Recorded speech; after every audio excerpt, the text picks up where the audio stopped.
ఒక్కసారి కొమ్మూరి గోల్డ్ కి కాల్ చేయండి. తాకట్లో ఉన్న మీ బంగారాన్ని విడిపించి మార్కెట్ ప్రైస్ కి వాళ్ళు కొనుక్కుని మిగతా డబ్బులు మీకు ఇచ్చేస్తారు. హాయ్, వెల్కమ్ టు మనం టీవీ. మన టీవీ ఉంది మన కోసం. ఆంధ్రప్రదేశ్లో చేనేత రంగానికి మరింత ఊతం ఇవ్వాలనే లక్ష్యంతో రాష్ట్ర ప్రభుత్వం మరో కీలక సంక్షేమ పథకాన్ని అమలు చేయనుంది. నేతన్న సేవలో పేరుతో రూపొందించిన ఈ పథకాన్ని ఆగస్టు 7 నుంచి ప్రారంభించాలని ఏపీ సీఎం నిర్ణయించారు. దీనికి సంబంధించిన మార్గదర్శకాలను ఇప్పటికే విడుదల చేయగా అర్హులైన ప్రతి చేనేత కుటుంబానికి సంవత్సరానికి 25,000 చొప్పున నేరుగా బ్యాంక్ ఖాతాల్లో జమ చేయనున్నారు. ప్రత్యేకత ఏంటంటే ఒక కుటుంబంలో ఎన్ని మగ్గాలు ఉన్నాయన్నది, ఎంతమంది చేనేత కార్మికులు ఉన్నారన్నది ప్రామాణికం కాదు. అర్హత కలిగిన ప్రతి చేనేత కుటుంబానికి ఒక్కసారిగా వార్షిక ఆర్థిక సాయం అందజేయనున్నారు. ప్రస్తుతం చేనేత వృత్తిలో కొనసాగుతూ దారిద్ర్య రేఖకు దిగువన ఉన్న కుటుంబాలు ఈ పథకానికి అర్హులు. అయితే రాష్ట్ర వ్యాప్తంగా తొలి విడతలో సుమారు 52,000 చేనేత కుటుంబాలు లబ్ధి పొందనున్నాయి.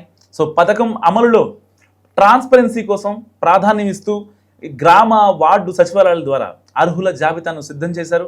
కొత్త అర్హులను చేర్చడం, వివరాల్లోని పొరపాట్లను సవరించడం, జాబితాలను ప్రజల పరిశీలన కోసం సచివాలయాల్లో ప్రదర్శించడం వంటి ప్రక్రియలు చేపట్టున్నారు. అనంతపురం జిల్లా కలెక్టర్ ఆమోదంతో తుది లబ్ధిదారుల జాబితా ఖరారు కానుంది.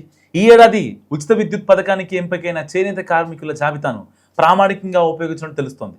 చేనేత రంగాల్లో ఉత్పత్తి వ్యయాన్ని తగ్గించి పవర్లూమ్ రంగంలో పోటీ పడేలా నేతన్నలకు ఆర్థిక బలం కల్పించడమే ఈ పథకం ప్రధాన ఉద్దేశం. అందే సాయంతో నూలు కొనుగోలు, మగ్గాల మరమ్మతులు, కొత్త మగ్గాల ఏర్పాటు, రంగులు తదితర అవసరాలను తీర్చుకునే అవకాశం ఉంటుంది. ఇదే సమయంలో రాష్ట్ర ప్రభుత్వం చేనేత కార్మికులకు నెలకు 200 యూనిట్లు, పవర్లూమ్ కార్మికులకు 500 యూనిట్ల వరకు ఉచిత విద్యుత్ కూడా అందిస్తుంది. ఈ పథకం ద్వారా చేనేత కుటుంబాలపై విద్యుత్ వ్యయం గణనీయంగా తగ్గుతుండగా రాష్ట్ర వ్యాప్తంగా 1,00,000కు పైగా కుటుంబాలు ప్రయోజనం పొందుతున్నాయి. అదనంగా చేనేత కార్మికులకు కేంద్ర రాష్ట్ర ప్రభుత్వాల ఆధ్వర్యంలో ఈ పెహచాన్ కార్డులు కూడా జారీ చేస్తున్నారు. ఈ కార్డు ద్వారా ప్రభుత్వ సంక్షేమం పథకాలను సులభంగా పొందే అవకాశం ఉంటుంది. అర్హులైన చేనేత కార్మికులు ఆన్లైన్ ద్వారా దరఖాస్తు చేసుకొని ధృవీకరణ అనంతరం ఈ పెహచాన్ కార్డును డౌన్లోడ్ చేసుకోవచ్చు. సో చేనేత వృత్తిని పరిరక్షించడం, నేతన్నలకు స్థిరమైన ఆదాయం కల్పించడం, సాంప్రదాయ చేనేత పరిశ్రమకు కొత్త ఊపునివ్వడం లక్ష్యంగా రాష్ట్ర ప్రభుత్వం ఈ చర్యలు చేపడుతోంది.